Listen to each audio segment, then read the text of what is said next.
He stood in the kitchen, phone in hand, scrolling through pictures of shelter dogs, eyes wide, tails curled, some with visible ribs, all with silent pleas. He looked up and said, "I think I'm going to adopt this one." And I just froze, because the dog he wanted to bring home wouldn't be just his. Not when I'm the one home all day. Not when my 14-year-old Chihuahua, who's been with me longer than he ever was, would have to adjust to a stranger in what's still, for now, his home. And not when everything else in my life is already breaking apart, piece by piece. He wanted a dog. I just wanted peace. We're not even officially divorced yet. Not on paper. But emotionally, we're galaxies apart. Back in March, he blindsided me. No warning, no fight, no slow unraveling. Just one day, he said, "I think we should get divorced." Like he was ordering coffee. We just bought a house together a little over a year before. Painted the walls ourselves. Argued over curtain rods. Took photos with my little Chihuahua curled up on our new couch. Like he finally understood this place was ours. Stability. Safety. And now, I was living with someone who didn't want me there. And still, I stayed. Not because I couldn't leave, but because I had to figure out how to. Financially, emotionally, logistically. Our lawyers were working through the mess of property, money, timing. My mom had just been diagnosed with cancer for the second time. And I'm an artist. I don't clock in at 9 and out at 5. Finding a new place while juggling the end of a marriage and my mother's chemotherapy wasn't something I could snap my fingers and solve. So I stayed, quietly, carefully, respectfully. And through it all, my dog, my tiny, elderly, anxious Chihuahua, was my only constant. He's been with me for 14 years, before I met my husband, before this house, before the life we built. He doesn't like change. He doesn't like loud noises. And he doesn't like other dogs. He tolerates my soon-to-be ex, though. They've lived together for 8 years.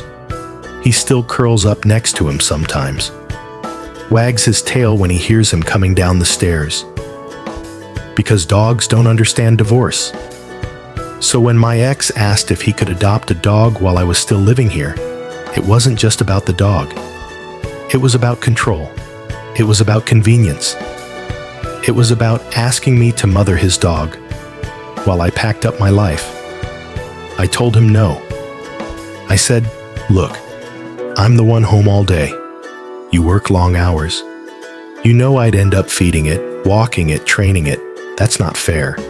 Not to me, not to your future dog, and definitely not to mine." I reminded him that our home, this shared, temporary, fragile space, is not the right place to throw another living creature into. But he didn't take that well. Instead of respecting my boundary, he tried to guilt me. He sent messages about shelter dogs getting put down. Said he couldn't stop thinking about them. Said some of the dogs he liked might not be alive by the time I moved out. Like their blood would be on my hands. And suddenly, I was the villain. Not the man who ended our marriage. Not the man who caught me off guard, tore down our plans, and expected me to quietly, invisibly, vacate. No, the villain was me. The woman who said no to taking care of someone else's dog during the most emotionally exhausting chapter of her life. I started to wonder, was I? I mean, he still feeds my dog in the mornings sometimes. That early hour where I'm not up yet, and the dog is pawing at the bedroom door. He gives him breakfast, lets him out.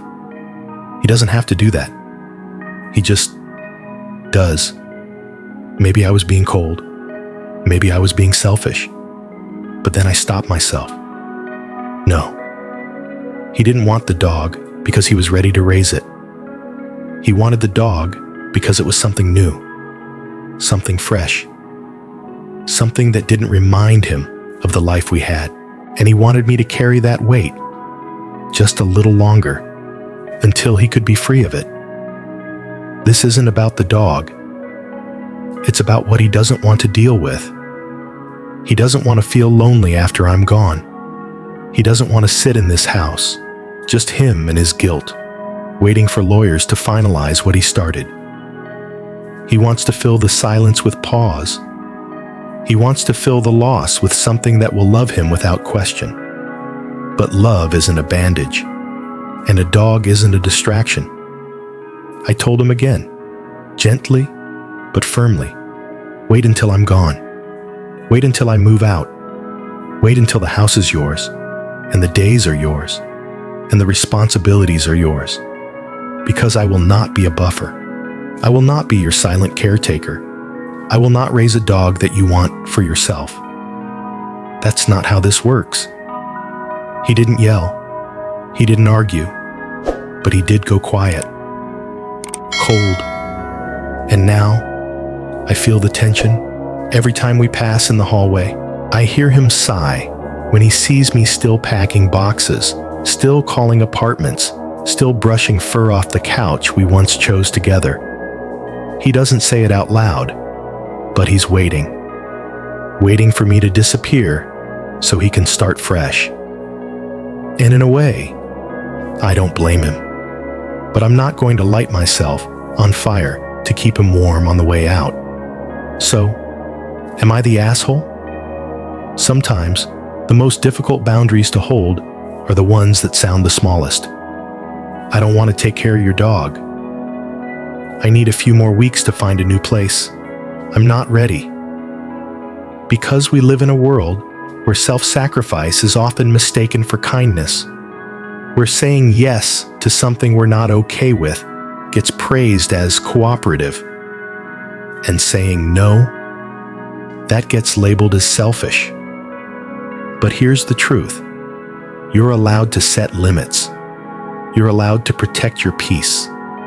You're allowed to say no, even when someone's asking with tears in their eyes and shelter photos in their hand. This story isn't about a dog. It's about dignity. And whether you're leaving a relationship, navigating loss, or just trying to survive one more day without unraveling, you don't owe anyone more of yourself than you have to give. So now, we turn it to you. If someone asked you to care for something they weren't willing to care for themselves, would you do it?